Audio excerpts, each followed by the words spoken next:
Assalamualaikum, halo. Saya akan menjelaskan salah satu unit yang ada di bab Bhinneka Tunggal Ika dan NKRI.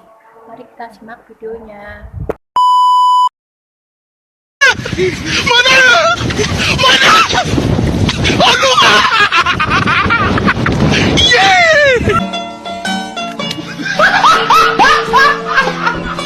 Are you ready, kids? Aye, aye, Captain! I can't hear you! Aye, aye, Captain!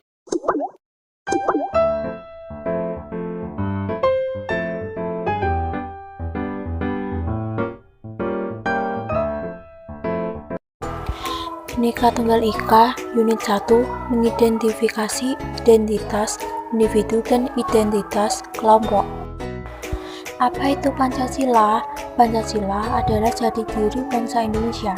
Di sana kita menemukan dua kata yang menjadi frase, yakni jati dan diri. Dalam Kamus Besar Bahasa Indonesia, jati diri diartikan sebagai keadaan atau ciri khusus seseorang, padahal kata jati diri adalah identitas. Ada dua pendapat besar tentang bagaimana identitas itu terbentuk. Pertama, ada yang beranggapan bahwa identitas itu given atau terberi. Apa itu jati diri? Identitas dalam pandangan kelompok ini merupakan sesuatu yang menempel secara alamiah pada seseorang atau sebuah grup. Bagaimana kita memahami identitas dalam diri sebagai sesuatu yang ilmiah? Seseorang yang dilahirkan memiliki ciri fisik tertentu seperti berkulit putih, bermata biru, berambut keriting.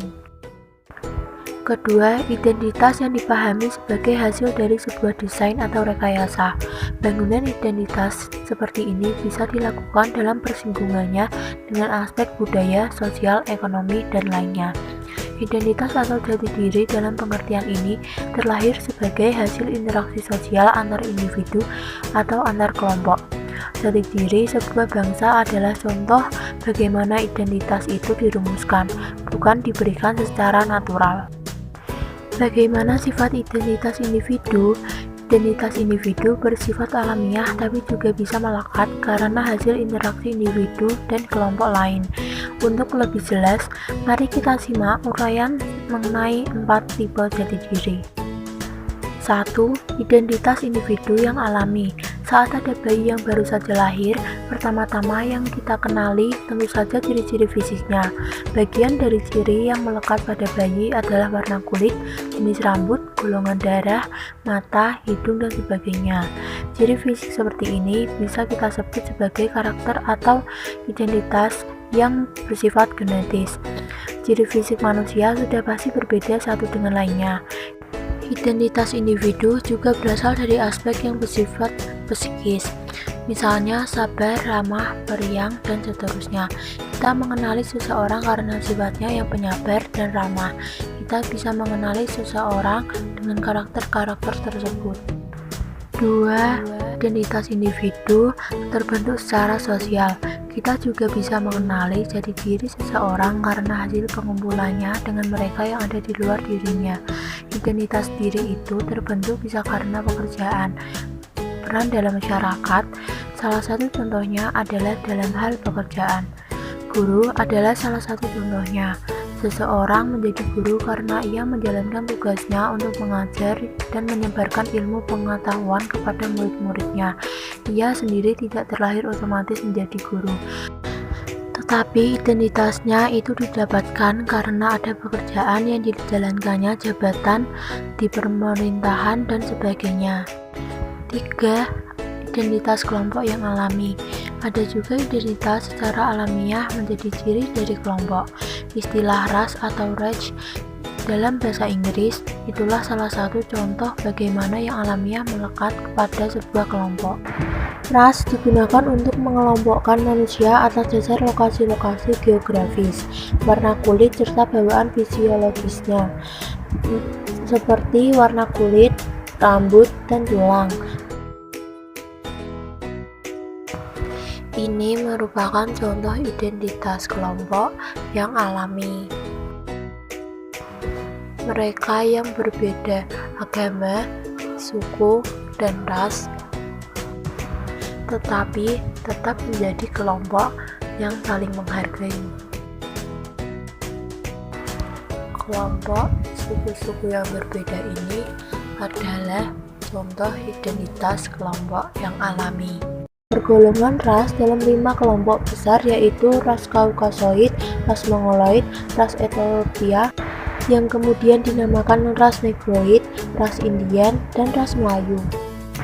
4. Identitas kelompok yang terbentuk secara sosial. Jati diri sebuah manusia juga bisa terbangun karena interaksi mereka secara ciptaan, seperti halnya identitas individu yang terbentuk karena interaksi mereka secara sosial. Contohnya adalah organisasi peserta didik di sekolah. Identitas sebagai organisasi peserta didik merupakan contoh identitas kelompok yang terbentuk secara sosial. Karakter peserta didik yang aktif dalam pembelajaran saat guru bertanya adalah sikap yang bagus untuk dicontoh. Identitas sebagai organisasi peserta didik merupakan jati diri yang terbentuk atau dibentuk. Pancasila, identitas bangsa Indonesia. Meski Ir. Soekarno menyampaikan pidato Pancasila pada 1 Juni 1945, tetapi 5 dasar tersebut bukanlah identitas presiden pertama saja. Kelimanya merupakan identitas kita sebagai bangsa Indonesia. Tanpa Pancasila, tidak ada Indonesia. Begitu pula sebaliknya. Dari mana identitas Pancasila itu berasal? Di Pulau Buangan yang sepi tidak berkawan, aku telah menghabiskan waktu berjam-jam lamanya merenung di bawah pohon kaju. Ketika itu datanglah ilham yang diturunkan oleh Tuhan mengenai 5 dasar falsafah hidup yang sekarang dikenal dengan Pancasila. Aku tidak mengatakan bahwa aku menciptakan Pancasila. Apa yang kukerjakan hanyalah menggali tradisi kami di jauh sampai ke dasarnya, dan keluarlah aku dengan 5 butir mutiara yang indah. Cindy Adams 1996-300.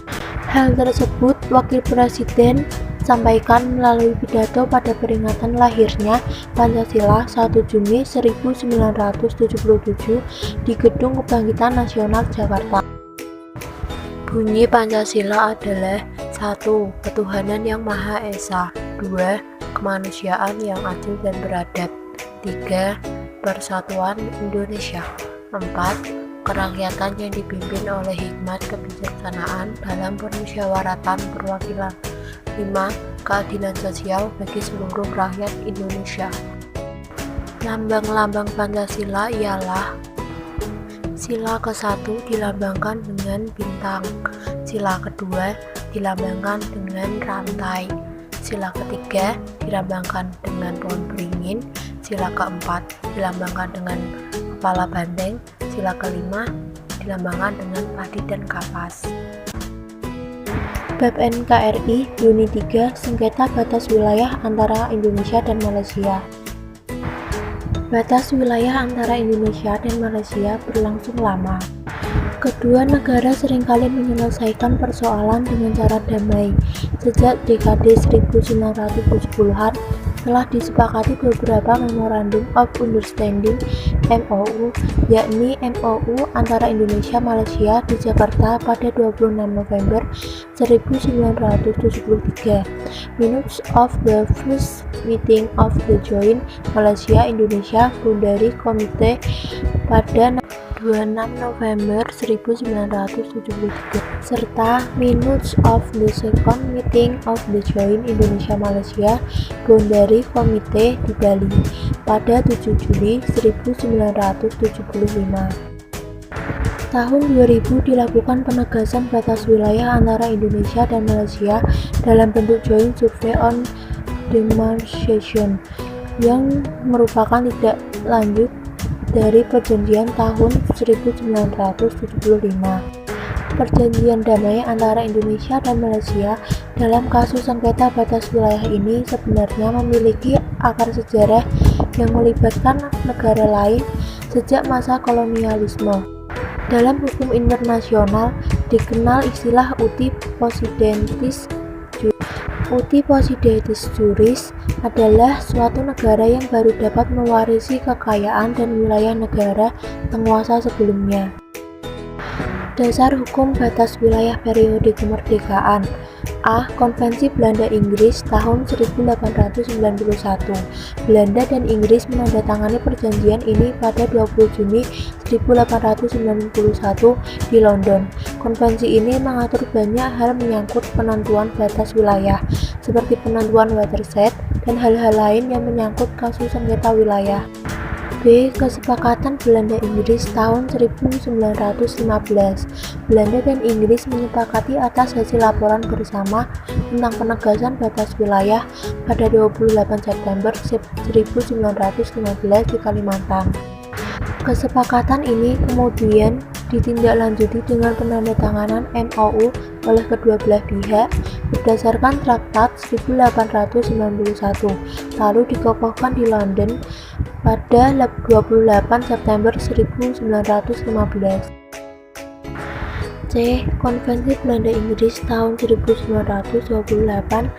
Belanda dan Inggris menandatangani kesepakatan ini pada 28 Maret 1928 di Den Haag, kemudian diratifikasi oleh kedua negara pada 6 Agustus 1930.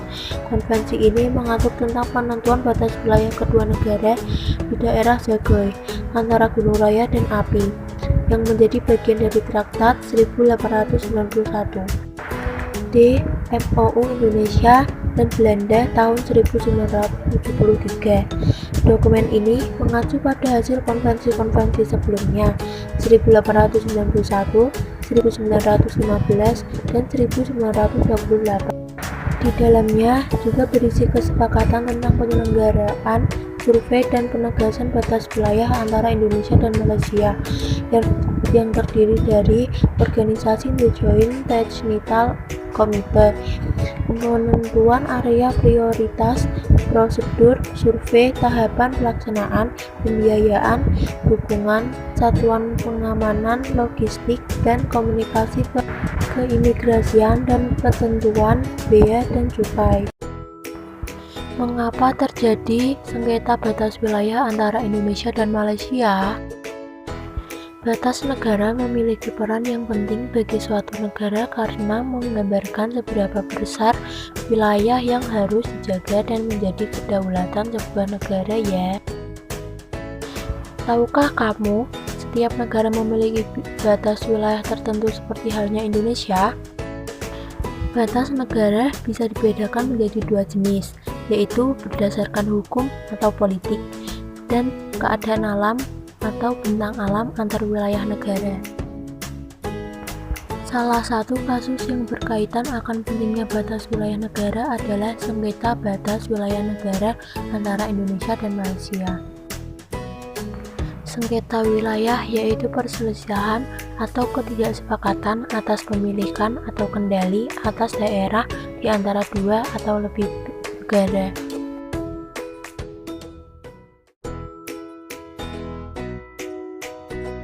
Dan Malaysia adalah ketidakjelasan garis perbatasan yang dibuat oleh Belanda dan Inggris.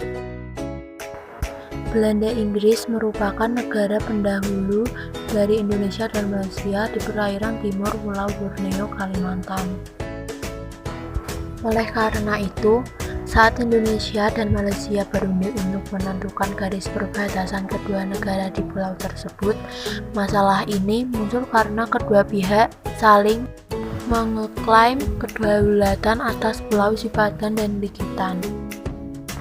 Penyebab terjadinya sengketa batas wilayah antara Indonesia dan Malaysia adalah adanya perbedaan persepsi perjanjian.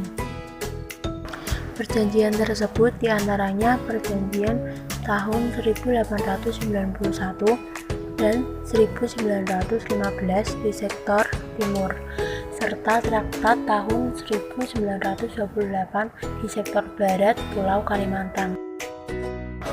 Diketahui bahwa kedua negara ini berbeda pandangan terhadap hasil pengukuran lapangan dan merasa dirugikan karena tidak sesuai dengan perjanjian yang disepakatinya.